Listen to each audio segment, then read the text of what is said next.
Hello दोस्तों, नमस्कार। मैं स्वागत करता हूँ आपको एक और नए वीडियो में। आज हम इस वीडियो में बात करेंगे कि अगर आप ट्रेडिंग करते समय एक ही समय अगर आप कॉल और पुट दोनों बाय करते हैं तो क्या होता है? फायदा होता है कि नुकसान होता है? यानी हमारे कहने का मतलब ये है कि आपका अगर एक ही समय, एक ही टाइम पीरियड में अगर आप ट्रेडिंग करते हैं तो कॉल और पुट दोनों बाय करते हैं तो आपको प्रॉफिट होगा कि लॉस होगा? इस वीडियो में हम इसी के बारे में आपको बात करने वाले हैं। तो इस वीडियो में आप बने रहें। वीडियो अच्छा लगे तो चैनल को लाइक करें एंड वीडियो को सब्सक्राइब करें। बहुत लोग के मन में ये होता होगा कि हम कॉल और पुट एक ही स्ट्राइक प्राइस का बाई कर लें और उसके बाद जो है कि कॉल अगर ऊपर जा रहा है और पुट अगर नीचे जा रहा है तो हमको फायदा होगा एक साइड में। तो किस समय फायदा होगा हम आपको ये भी इस वीडियो में अभी बताएंगे। तो इस वीडियो में आप बने रहें शुरू से लेकर लास्ट तक। आप वीडियो को स्किप ना करें और आपसे अनुरोध है कि वीडियो आप देखिए तो कमेंट जरूर कीजिए।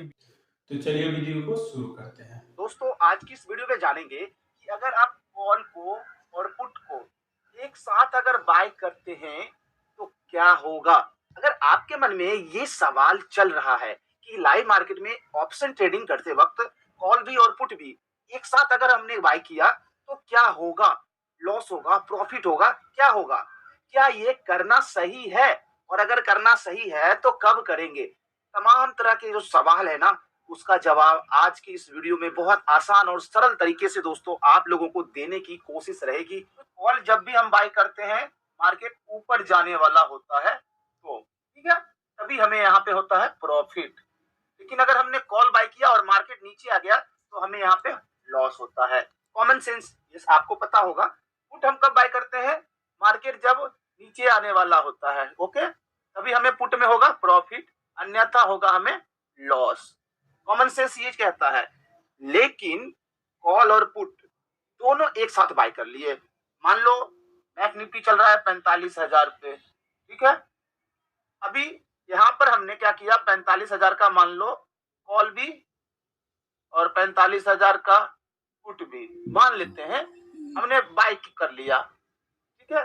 तो यहां पर क्या होगा, हमने क्या किया है, 45,000 का कॉल और 45,000 का पुट भी बाय कर लिया, ठीक है। अभी क्या हुआ, मार्केट यहां से ऊपर चला गया, एक तरफा ऊपर भाग गया 300 पॉइंट, ठीक है। 300 पॉइंट बैंक निफ्टी ऊपर हो गया, 45,300 पे पहुंच गया। तो यहाँ पे आपका 45,000 का कॉल जो एट द मनी का था वो आपका मान लो यहाँ पे आपने 100 रुपीज में बाय किया होगा, ओके। ये जो 100 रुपीज आपका था, ये 100 रुपीज से बढ़ के वहां से 300 पॉइंट बढ़ने का मतलब हो गया यहाँ पे आपका 275 का ये हो गया, ठीक है। यानी आपका जो कॉल था वो तो बढ़ गया, 275 का हो गया। लेकिन अगर वही आपका जो पुट था 45,000 का और इसका दाम मान लीजिए ये 45,000 का पुट है, ये आपका एट द मनी है और ये 45,000 का पुट आपका है, तो इसका दाम मान लीजिए, इसका प्राइस भी आपका 100 रुपीज ही मान लो, 110 रुपीज मान लो। तो ये यहाँ पर होगा क्या, एक तरफा अगर मार्केट ऊपर भाग गया तो ये आपका 275 का हो जाएगा, ठीक है। और ये मान लीजिए यहाँ पे रह जाएगा आपका 50 रुपीज का, ठीक है। तो यहाँ पे आपको होगा क्या कि मान लो आपने यहाँ पे 200 रुपया लगाया, 220, 100 रुपीज कॉल का और 110 रुपीज पुट का, यानी टोटल आपने लगाया 220। और अगर यहाँ से 300 पॉइंट एक तरफा अगर मूव कर गया बैंक निफ्टी तो आपका यहाँ पे कॉल हो गया 275 एंड पुट हो गया आपका 50 रुपीज का, ओके।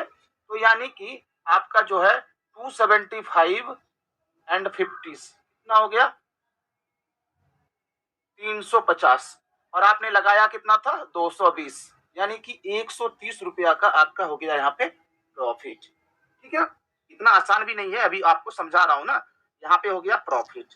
वही अगर मान लो मार्केट ऊपर गया तो 300, तो इतना। अगर मान लो नीचे आ गया 300 पॉइंट यानी 44,700 इसी रेंज में, तो यहाँ पे क्या होगा कि आपका जो 100 रुपीज का कॉल था वो हो जाएगा 50 रुपीज का एंड आपका जो 45,000 का जो पुट था 100 रुपीज का, ये 110 रुपीज का, ये हो जाएगा यहाँ पे लगभग 270 का, 270 275 का। एक चीज आप हमेशा याद रखिएगा, जब मार्केट में गिरावट आती है ना तो गिरावट शार्प आती है, चढ़ता है धीरे धीरे धीरे धीरे धीरे धीरे। लेकिन अगर 100 150 पॉइंट का गिरावट भी होगा ना वो शार्प होगा, शार्प होगा, पता है। तो शार्प होता है ना तो डेल्टा थोड़ा स्पीड में काम करता है, प्रीमियम गेन होता है।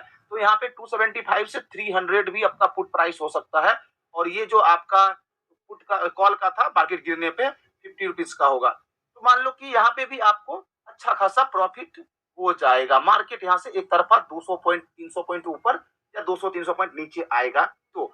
लेकिन मान लो कि आपने 45,000 पे कॉल और पुट दोनों बाय करके रख लिया, ठीक है।